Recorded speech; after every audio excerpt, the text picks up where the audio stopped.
संगीन गद्दारी केस के मुलज़म साबिक़ फ़ौजी सरबराह परवेज़ मुशर्रफ हुकूमत से इजाज़त मिलने के बाद जुमा की अलग सुबह दुबई चले गए। रीढ़ की हड्डी में फ्रैक्चर का शिकार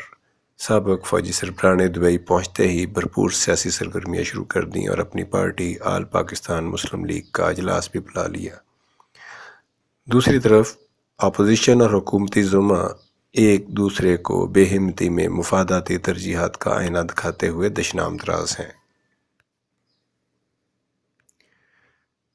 जुमा को पार्लियामेंट हाउस में कौमी असम्बली इजलास के दौरान अपोजिशन अरकान हुकूमत को ताने देते रहे कि आमर के खिलाफ आर्टिकल 6 का नफाज करके मसाल बनाने का दावा करने वाले बताएं कि संगीन गद्दारी के मुलज़म को बैरून मुल्क क्यों जाने दिया।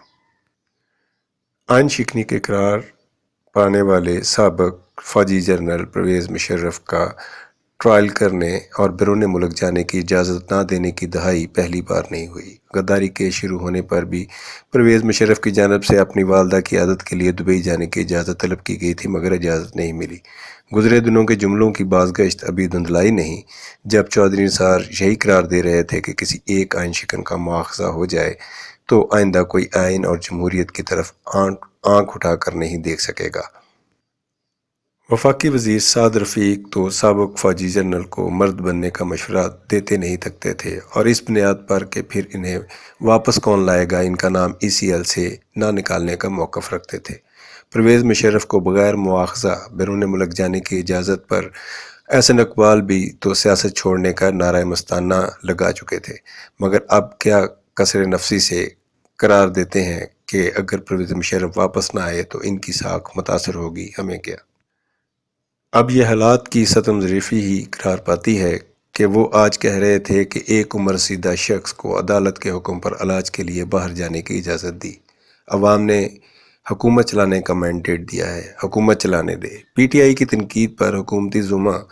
जहां इमरान खान को जनरल परवेज़ मुशर्रफ का रेफरेंडम में पोलिंग एजेंट करार देते रहे, वहाँ इनकी नई मंतक सामने लाए। पहले हुकूमती वज़रा कहते थे कि चीनी सरमायाकारी रोकने के लिए इमरान खान ने धरना दिया, अब करार दे रहे हैं कि वह धरना असल में आइन शिकन फ़ौजी सरबराह की आज़ादी के लिए था। 2008 में पीपल्स पार्टी हुकूमत ने इन्हीं आइन शिकन साबिक़ सदर व फ़ौजी सरबराह परवेज़ मुशर्रफ को red carpet guard of honour देकर रुखसत किया था, मगर आज पीपल्स पार्टी 2016 में परवेज़ मुशर्रफ के बैरून मुल्क जाने पर लाहौर प्रेस क्लब के सामने सरापा एहतजाज हुई तो वहाँ अपोजिशन लीडर सैयद खुर्शीद शाह भी मुस्लिम लीग नून हुकूमत पर तानाज़नी करते ये भूल गए कि नवाज शरीफ ने तो 2008 में परवेज़ मुशर्रफ को इक़्तिदार और मुल्क से बाहर निकालने पर आसिफ अली ज़रदारी और वज़ीर आज़म सैयद यूसुफ रज़ा गिलानी हुकूमत को सराहा था, जिसमें मासूफ सीनियर वज़ीर थे। तभी पीपल्स पार्टी साबिक़ फ़ौजी सरबराह को आमर, आइन शिकन और बेनज़ीर भुट्टो के कत्ल में मुलव्वस करार देती थी, मगर तब शायद पीपल्स पार्टी का भी यही ख्याल रहा होगा कि अवाम ने तो परवेज़ मुशर्रफ के मुआवजे का मैंडेट नहीं दिया, हुकूमत चलाने के लिए वोट दिया। पीपल्स पार्टी आज क्यों परवेज़ मुशर्रफ की नवाज हुकूमत से बैरून मुल्क जाने की इजाज़त पर सीखपा है, इसकी कहानी भी पार्लियामेंट हाउस में दानियाल अजीज़ और तलाल चौधरी ने ब्रीफिंग में अयां कर दी कि हुकूमत ने स्विस बैंकों में छुपाए गए पाकिस्तानियों के 200 अरब डॉलर की वापसी के लिए इकदाम शुरू कर दिए हैं। एंटी करप्शन के हवाले से कौमी असम्बली की कायमा कमेटियाँ बराए खारजा और फाइनेंस काम कर रही हैं। खारजा की कमेटी ने एंटी करप्शन UN कन्वेंशन के तहत 2007 से लेकर आज तक तमाम केसेस के हवाले से पेशरफ्त का मुतालबा किया है कि कमेटी को इसके हवाले से आगाह किया जाए। ख़जाना कमेटी ने भी स्विस बैंकों में 200 अरब डॉलर के हवाले से तफसीलात तलब की हैं और FBR के 2 ऑफिसर्स इस हवाले से पेशरफ्त के लिए स्विट्ज़रलैंड गए हुए हैं।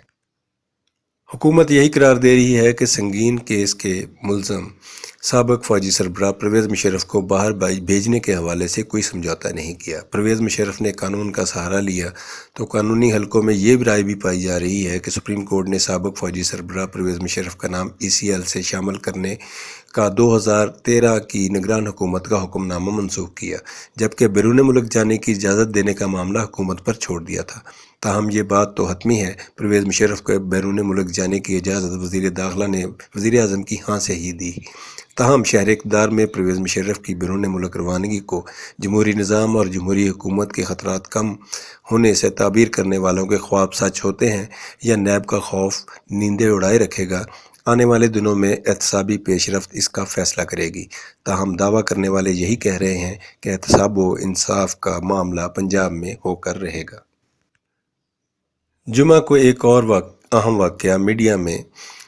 کالعدم قرار پائے متحدہ قومی موومنٹ کے قائد الطاف حسین کی پررقص رونمائی تھی۔ الطاف حسین کی بیماری اور حتیٰ کہ انتقال تک کے حوالے گزشتہ دنوں میڈیا میں دعوے سامنے آئے تھے۔ متحدہ قومی موومنٹ کی 32ویں یوم تاسیس کی مرکزی تقریب میں انہوں نے لندن سیکریٹریٹ میں ویڈیو لنک سے خطاب میں، جہاں آرمی چیف راحیل شریف کو مخاطب کرتے ہوئے اپنے راہ سے مدد نہ لینے کا یقین دلانے کے لیے واقعاتی مثالیں دیں، وہاں رینجرز پر حالیہ حملوں میں متحدہ کے ملوث نہ ہونے کا موقف دیا اور ماضی کو بھول کر متحدہ اور فوج کے ہاتھ ملانے کی پیشکش کو دہرایا۔ رواں ماہ کراچی میں متحدہ کے باغیوں کی بے نام پارٹی کے ساتھ ظہور کے بعد ویڈیو لنک پر پاکستان کے 35 شہروں میں خطاب کا انتظام یقیناً متحدہ کا الطاف حسین کی قیادت پر حلقہ انتخاب میں اعتماد برقرار ہونے کا برملا اظہار کرنا تھا۔ خطاب میں الطاف حسین نے متحدہ کے کنوینر ندیم نصرت اور ڈاکٹر فاروق ستار کے خطاب کے لیے فراہم کردہ پوائنٹس کو رد کرنے کا ذکر کر کے پارٹی میں اپنی مضبوط گرفت کا اظہار بھی کیا۔ وہاں یہ تاثر بھی عیاں ہوا کہ الطاف حسین اپنی پارٹی کے عہدیداروں کی موجودہ حالات میں رائے اور لاہ عمل سے اتفاق کرنے کو تیار نہیں۔